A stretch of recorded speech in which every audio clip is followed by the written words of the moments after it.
Hey there, welcome back. It's me, Tucker, and we have a new episode of Under the Radar for you guys.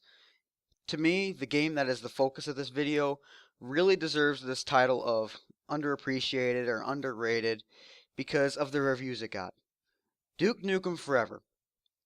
Many people hated it. Some for valid reasons, but many people hated it for complete wrong reasons. A few reasons, among others, are the fact that the game was overhyped ridiculously. It was such an anticipated game, and people didn't know what they wanted. I mean, they knew what they wanted. They wanted Duke, but they overhyped this game to an extreme amount that I can only see Half-Life 3 beating. And when it didn't deliver on those great expectations in their head, because everyone is going to assume the best if they're optimistic about it, but when it falls slightly below their expectations, there's a shitstorm all over the internet. And that's kind of what happened with Duke Nukem Forever.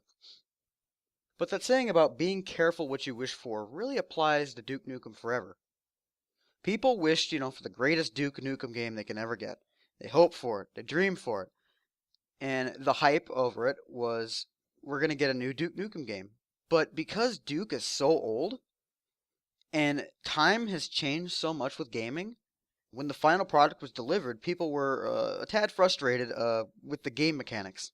The bottom of the barrel of the sheep who hated Duke Nukem hated it for majorly the wrong reasons. For one of them, it was because they are only really used to nowadays the lowest common denominator when it comes to gaming, Call of Duty.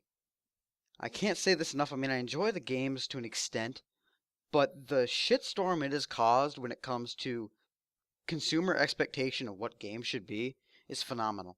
People other than those who play Call of Duty solely had different reasons, mostly because of the overhype.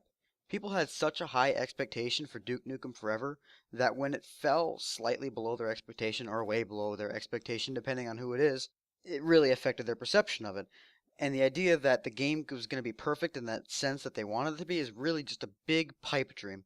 And that's exactly what people fell into with Duke Nukem Forever. It was a pipe dream, believing that this was going to be the greatest Duke game ever. Yeah, there's some flaws. There's some major flaws with it, but it was a still solid all-around game. Though with Duke Nukem Forever, there were some major positives and major negatives. I think to start off, we should go with the negative parts of Duke Nukem Forever. One thing I noticed that kind of got on my nerves was the sound. When you were to jump, when your character jumped, it'd make the same noise, the same grunt. When you meleeed something, it was only two melee sounds. There wasn't very many Duke lines. There wasn't much dialogue, and really there wasn't very many sound files compared to modern games that have multiple sounds. The majority of the game was mostly just gameplay, and it also has a very kick-ass story. I can kind of see how this is sort of a throwback to the original Duke Nukem, to where there wasn't as much gameplay noise, there wasn't as much dialogue, sounds, and so forth.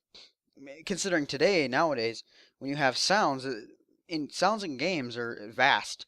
There's many different variables for sounds, and back then you just wouldn't get that. So really, this is almost like a throwback to the original game, in that the gameplay and the style fits the original Duke, but with a completely retrofitted graphic system.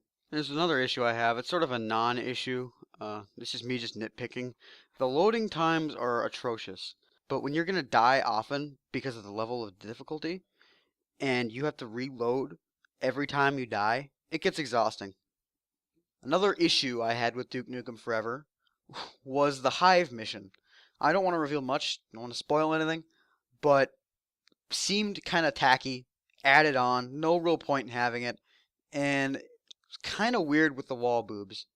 If you've played the game, you know what I'm talking about. It's kind of weird slapping boobs that are on a wall, and they added a plot line that didn't make much sense, but I guess if they needed some cheap way to make Duke Nukem really want to save the Earth, I mean, it's Duke Nukem, why wouldn't he want to save the Earth? It's Duke. Among those minor things, the game was relatively solid. I didn't encounter very many level-breaking glitches. I've noticed that the difficulty is pretty high, but I remember in Duke Nukem 3D, I kind of got my ass kicked and handed to me multiple times.